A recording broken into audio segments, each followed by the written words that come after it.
ప్రకాశం జిల్లా పెద్ద దోర్నాల మండలం స్థానిక తహసీల్దార్ కార్యాలయ ఆవరణంలో శనివారం డిప్యూటీ తహసీల్దార్ నాయుడు, దోర్నాల మండల టీడీపీ అధ్యక్షులు షేక్ మాప్ రేషన్ డీలర్ల ఆధ్వర్యంలో లబ్ధిదారులకు స్మార్ట్ రేషన్ కార్డులు అందజేశారు. ఈ మేరకు దోర్నాల టీడీపీ అధ్యక్షులు షేక్ మాప్ మాట్లాడుతూ తెలుగుదేశం పార్టీ ప్రభుత్వం నూతన సంస్కరణకు శ్రీకారం చుట్టిందని, అప్పటి ప్రభుత్వం జగన్ యొక్క చిత్రం పెట్టుకుని రేషన్ కార్డులు పంపిణీ చేయడం విచారకరమని, స్మార్ట్ కార్డులు వల్ల ప్రజలకు ఎన్నో ఉన్నాయని, వాట్సాప్ గవర్నెన్స్ ద్వారా ఎన్నో ధృవీకరణ పత్రాలు, అనేక సేవలు కార్యాలయాలకు వెళ్లకుండా వాట్సాప్ గవర్నెన్స్ ద్వారా పత్రాలు పొందేలా ప్రభుత్వం నూతన వ్యవస్థను అమలు చేసిందని తెలియజేశారు.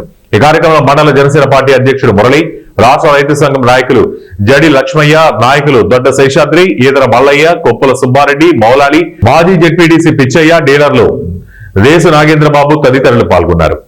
ఆధారము ఈ రేషన్ కార్డు కాబట్టి, ఈ రేషన్ కార్డులో క్యూఆర్ కోడ్ ఉంటుంది కాబట్టి ఈ క్యూఆర్ కోడ్ను మనం వాట్సాప్ గవర్నెన్స్లో దీన్ని పొందుపరిస్తే ఆటోమేటిక్గా మన డేటా చరిత్ర అంతా వచ్చేస్తుంది.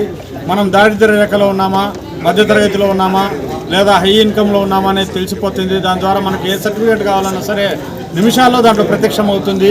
దాన్ని మనం ఆధారంగా చేసుకొని దాన్ని ప్రింట్ తీసుకొని మనం దేనికైనా ఉపయోగించుకోవచ్చు. కాబట్టి వీటన్నిటికీ మూలమైనటువంటి ఈ రేషన్ కార్డు అనేది స్మార్ట్ కార్డు రూపంలో తయారు చేసి దీన్ని మనకి ఇవ్వడం అనేది మన ప్రభుత్వం చేసినటువంటి మంచి సౌకర్యము.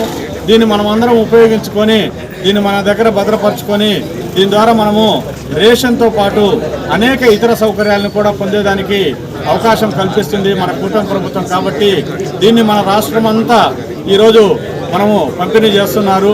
కాబట్టి అందులో భాగంగా దోర్నాలు కూడా పంపిణీ చేస్తున్నారు. కాబట్టి దీన్ని ఎవరు మిస్ కాకుండా ఆయా విఆర్ఓల దగ్గర, అదేవిధంగా మీ సేవా కేంద్ర మన సచివాలయ కేంద్రాల్లో వెళ్ళి ఈ కార్డులను తీసుకొని రాబోయేటటువంటి మన